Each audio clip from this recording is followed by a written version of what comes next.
So, Mark, did you see? It rained and it flooded. Welcome to Las Vegas. Does it count if there's nobody floating on like a pink flamingo going down it though? I know we just didn't get into it this season. We need more characters out there living it up. But yeah, why can't we deal with this water? I don't know. Move it all out to the lake of dead bodies.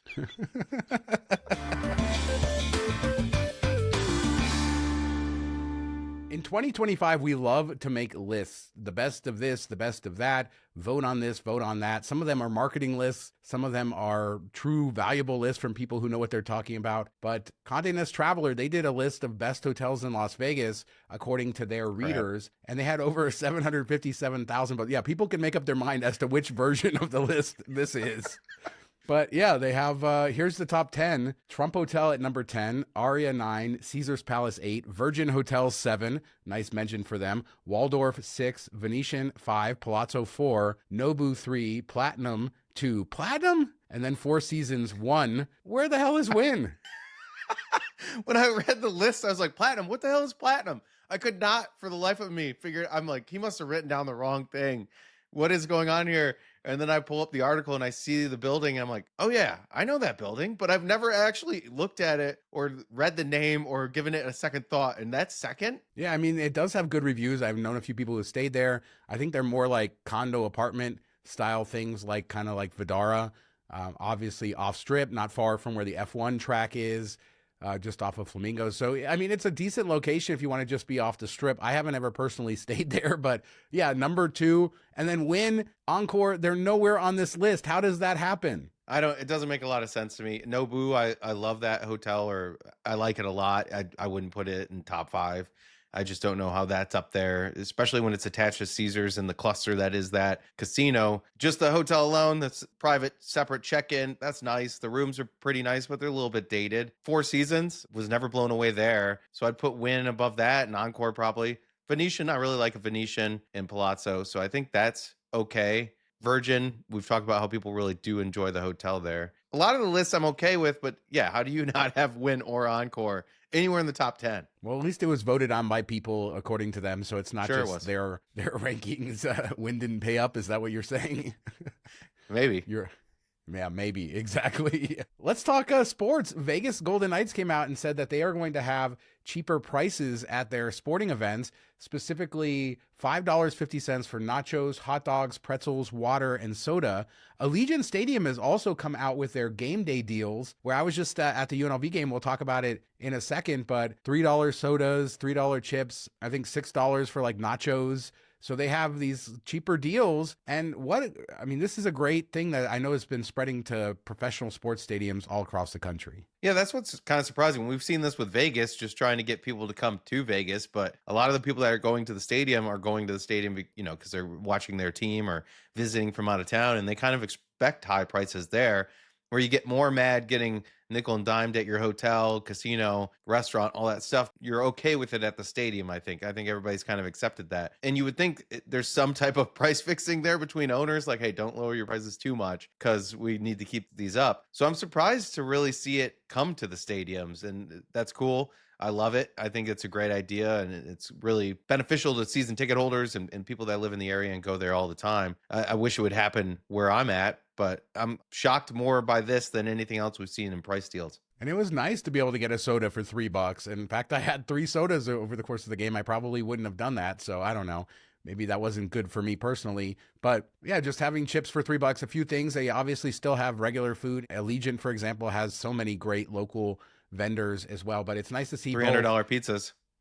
Yes, exactly. It's nice to see the Golden Knights doing this at T-Mobile, also at Allegiant, all of that good stuff. But I did see the UNLV game, and they killed it. They won 51-48, and the Air Force Falcons missed a last-minute field goal. Tons of offense. I think over 1,100 yards of offense. But UNLV has not lost under Dan Mullen. They're 6-0, Mark. They're bowl eligible for the 3rd year in a row, and that's the first time that's happened in a long time. But they're bowl eligible, and they've only played 6 games. This does not happen. So did anybody tackle anybody in that game, or was it just like hike, touchdown, hike, touchdown? It was a lot of that, not a lot of defense, but it was incredible. The ending, the last I don't know, 5 minutes of that game were so much fun, just scoring back and forth. And then the Falcons came back and missed that field goal and it went crazy. It's hard to get the atmosphere for a college game in such a big stadium, but I think there was a decent amount of fans. They're a good team, obviously undefeated, and attendance, they were saying, was around 20,000,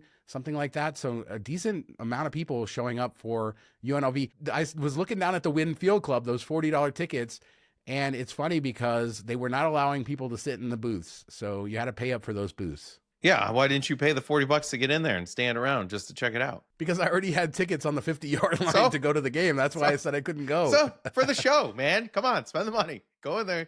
Give us a little taste of what it's like in there. No, it's a great season. I'm sure Florida fans wouldn't mind having Dan Mullen back because I don't think he did as bad over there as the Billy Napier has. So, sometimes you just got to be okay with what you got. We're not done with sports yet, but we'll hold that off for later in the show because we got to talk aliens. And comment bait coming up.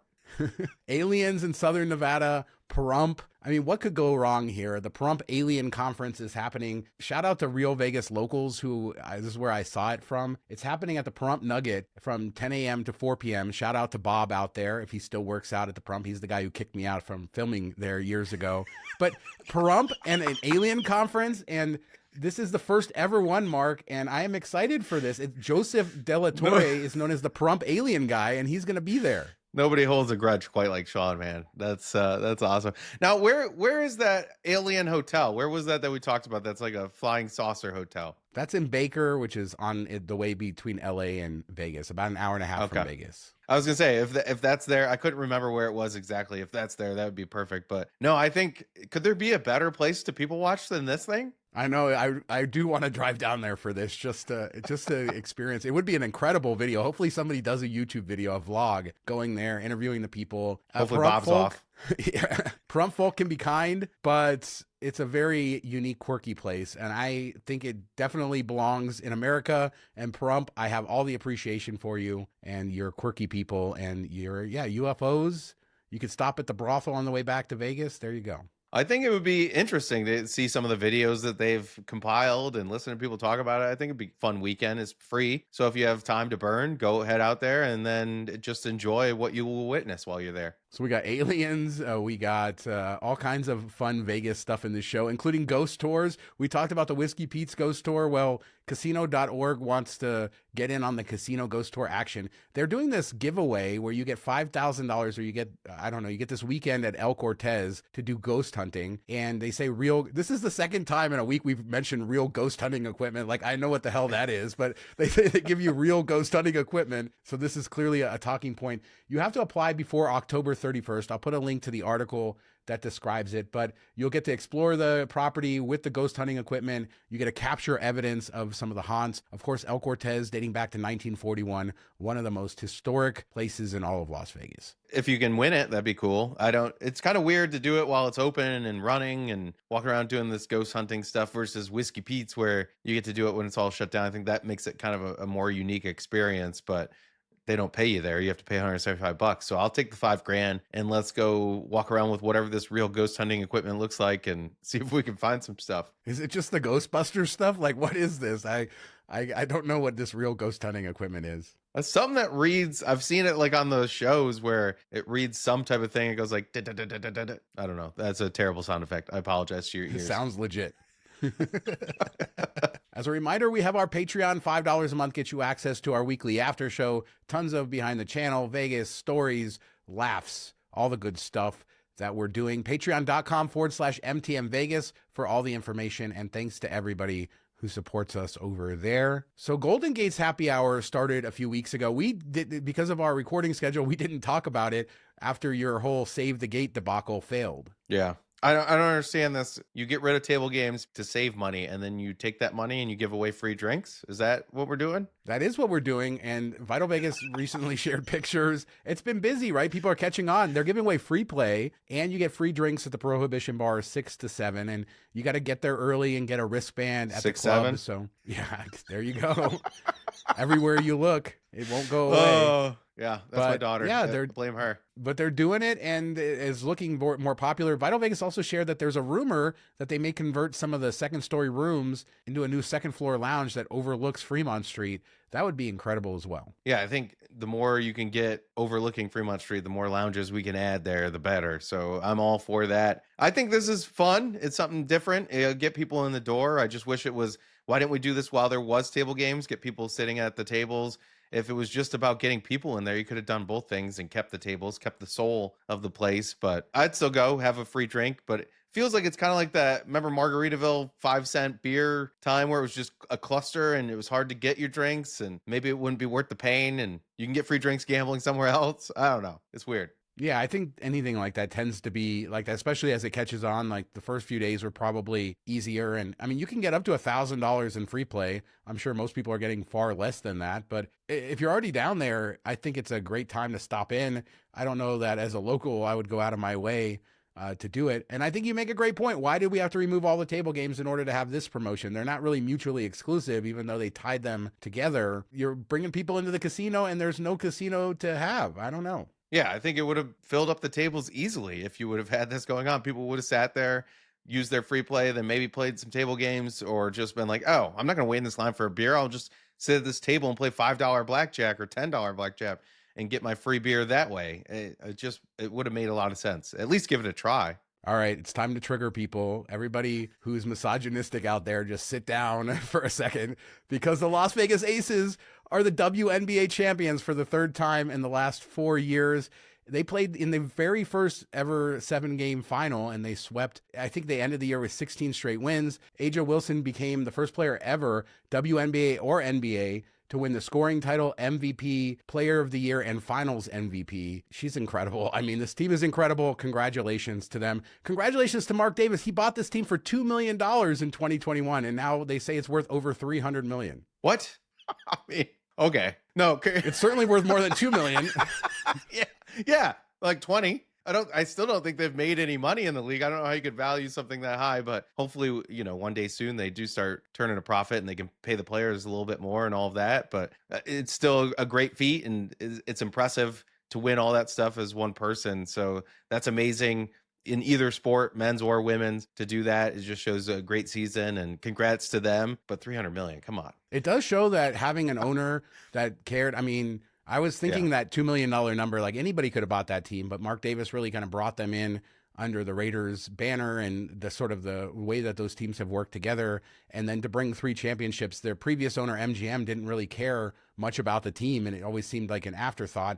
So congratulations to that. The WNBA is more in the zeitgeist than ever around the country, and this is the team that is the best in that league, and a dynasty almost at this point. Well, it's good for Mark Davis because he's never going to see a Raiders win. So hey, we got UNLV football killing it. We got the Aces doing good.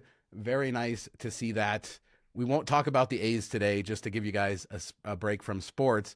But let's talk about the big guitar tower, because I was down there just a few days ago. I've been down there through the different stages of construction. And one thing I see is a lot of these videos, like we share Chris Holmes' drone videos, other people taking pictures from down there, my own pictures from down there, the videos I'm showing you right now. None of it can just convey how big this darn thing is. Yeah, you don't really get the scope of it. I'm excited to see it when I'm there in a couple months and check it out and see it in person, because I know you've said you just don't feel it on a video where you're standing under it. And it looks massive on a video, but I don't think you get the scope of how wide it is and everything, and how much it just towers over everything else. And we're just barely around the bottom of the base. We haven't even started going up that much. So it's just going to be a monstrosity. It's going to be something to be seen for sure. Yeah, and the big difference is that it's built right out on the strip, so it's right on top of you, whereas other towers are not, and so they feel much smaller in comparison. And you're right, it's not even close to where the top will be, and it just feels like this massive presence on the strip. I really love it. I mean, I miss the volcano. I wish that this could replace something else. It's hard when you get something that you really like, replacing something that you really liked. I wish there was a version of Vegas where we had both. I still wonder they couldn't fit it in the footprint at all. Like, you feel like you could have moved it around a bit. Put it in the parking garage. I don't care. This is really the 50-yard line of the Strip, though, and I think there's a reason it's Hey, sitting out there. if we can put a museum on a parking garage, we can put a volcano on top of that. But look at these views. Las Vegas locally, somebody sent them a. I know I'm just stepping on your joke here, but look at these views, like incredible. You're gonna look straight down the Strip on both sides. Las Vegas locally got some pictures from a construction worker who's showing the views already from the tower. And this will be, no matter where you're on the Strip, I think you're going to see this guitar tower. It's going to be the center of the Strip. This will help the North Strip, I think. And I don't feel like I fully understood it till I saw it in person and watched it sort of take shape, just how massively this is going to change the skyline. I just wonder, the view is amazing from the tower, but would you rather be somewhere else seeing the guitar, or would you rather be in the guitar seeing everything else? I don't know which view is going to be better when it's all said and done. I think they're both pretty good, and Hard Rock is going to print money with this thing, but not printing money. Retro escapes. So sometimes the worlds of Vegas and theme parks come together and we get those weird Disney rumors for Circus Circus. Well, now we're getting this concept art for Retro Escapes. Big press release this last week. And this comes from Daniel Leo Jr., who calls himself the CEO of Las Vegas. I've seen some of his Instagram reels and stuff over time. I think we even featured, he did a reel of the overlook at BLVD one time that we talked about on the show. But they put out all kinds of concept art for this theme park that they say is coming to Las Vegas, themed after the decades, the 50s, the 60s, the 70s, 80s, 90s, and then Tomorrow World. And they don't have land. I don't think they have financing. How do you have all this concept art for a theme park with no land? You can't design a park without the land it has to go on. How do you self-proclaim yourself the CEO of Vegas? How do you make up that on your own? How arrogant can you be to call yourself that when no, most people probably have never heard of you? That's just crazy. There's no chance this happens. It looks like he watched what was it, Iron Man, where he built that symposium or whatever, the future of the world, the World Center, where they had these different areas. It looks like he watched that and was like, you know what, I'm gonna do that, but like 80s, 90s, 60s, and put it in Vegas because I'm the CEO of Vegas. I hate to be critical, but I mean, it just looks like you went a little nuts with AI. It's very clearly AI too, because a lot of the text is that jarbled stuff that we get with AI. It's not highly refined. There's no need to put out this much. This is just me kind of knowing the industry. There's no need to put out this much concept art for, in fact, a real park, they would not put out all this detailed concept art. They would put out a vague map, kind of like blue sky illustrations. I would love to know where they came from with this, like why they think this is actually going to happen when they don't have land. Is this just a thing that we can do? Is just create a project, put out a press release? We need to do this, Mark. I mean, the MTM Vegas theme park, I got some ideas here. We can use AI too. And it's just weird. It looks like the beginning of a theme park, like that area you go into, the city center or the city square or whatever that has the stores and the restaurants. That's all it looks like, different eras of stores and restaurants with like one ride. It just doesn't make any sense. And then I think the 80s, all they had was like an arcade area. There's not even like an 80s world. And then the 90s is like bright, colorful hip hop style clothing. It's kind of interesting that we don't have as much of a dynamic for the 80s and 90s. 80s, you have more of like that Tron-like thing, I guess. 90s, that Saved by the Bell kind of aesthetic. But I feel like the design language for 50s, 60s, 70s would be better. I don't know, maybe 80s in the stores, they sell shirts with shoulder pads or something. I don't know. But why is this going to Las Vegas? Where is it going to go? Who's going to pay for it? All kinds of stuff we just don't know. And therefore, it's just, I mean, if we had to put this in the realm of projects, we have so many failed projects that were actually announced by real companies. Like we talked about the Desert Kingdom in Sheraton, ITT, like a giant Arena company. Has a better chance than this. Yes, good old AllNet. But let us know. I mean, there's so much concept art. It's overloading. I think that, makes it feel real to me. And let's close with this, the Sphere. I mean, this show has had everything. Alien, Sphere, WNBA basketball. What more could you ask for? But a couple of stories here. Eagles, they added 4 more shows, February 20th, 21st, 27th, and 28th. And those tickets will go on sale October 24th. They also announced that Radio City Music Hall is getting the Sphere experience, that they're upgrading the sound. It's going to be the most beautiful sound of any theater in the country. And I think that this is part of their way to make money, to put the Sphere sound experience all over. But I buried the lead here. No Doubt is coming to the Sphere. That was their big announcement. with shows May 6th, 8th, 9th, 13th, 15th, and 16th. Tickets going on sale this Friday. If you can just get these tickets, I guarantee you'll make money if you sell them. But I want to go get them for myself. This will be a very popular band. I don't think that they've toured together for over a decade. I bet they'll add more shows as well. Yeah, when you open this, it sounded, do you remember Bill Hader on SNL as Stefan? This place has everything. That's what I mean, it really does. I was waiting for you to just come up with some random crap and throw it out there just like he did. But no doubt is huge. I think that's one of the biggest gets they've gotten. If not the biggest. It's going to draw a ton of people. It's definitely the one that I would be most interested in going to. I know they used to put on amazing shows, some of the best performances in all of music really out there. Everybody always loved going to their concerts. So I'm excited to see what they come up with on this.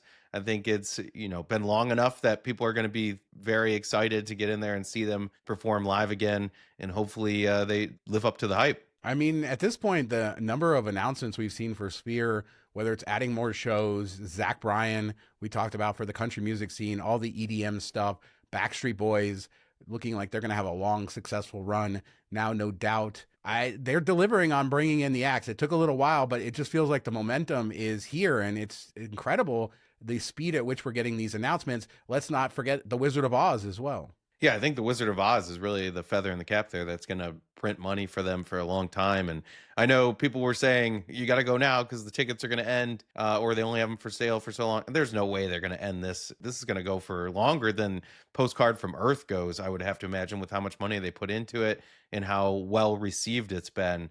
So I think that will be their baseline, and everything else above that is just a gravy on top. And with this mixture, it feels like they're going to have an easier time of utilizing the venue, which is what is so important for them, to make sure that there are always different shows going on, that there's always butts in the seats, because it costs them a ton. They have a ton of interest debt. It's a very expensive venue to operate. So they can't just have a couple of concerts every week, a couple of movies. They need to have multiple things going on there every single day. And it starts to feel like they're finally achieving that. Maybe there's not going to be an MGM Sphere. Maybe they're getting out from under that. There you go. I mean, who knew? Who knew that life could be so good, that the WNBA Aces could be the champions again, that there would be a alien conference out in Pahrump, and that the Sphere would have no doubt. I mean, what a great week, and a theme park on top of all of that, Mark. I mean, no, you couldn't ask for better news. I would love to know what everybody thinks about any of those crazy stories. Leave a comment. We do 2 shows a week, Tuesdays and Fridays, and we'll be back in a couple days with another show. Thanks so much for watching. Talk to you next time. Have a good week, everybody. Sign the CFO of Vegas. God.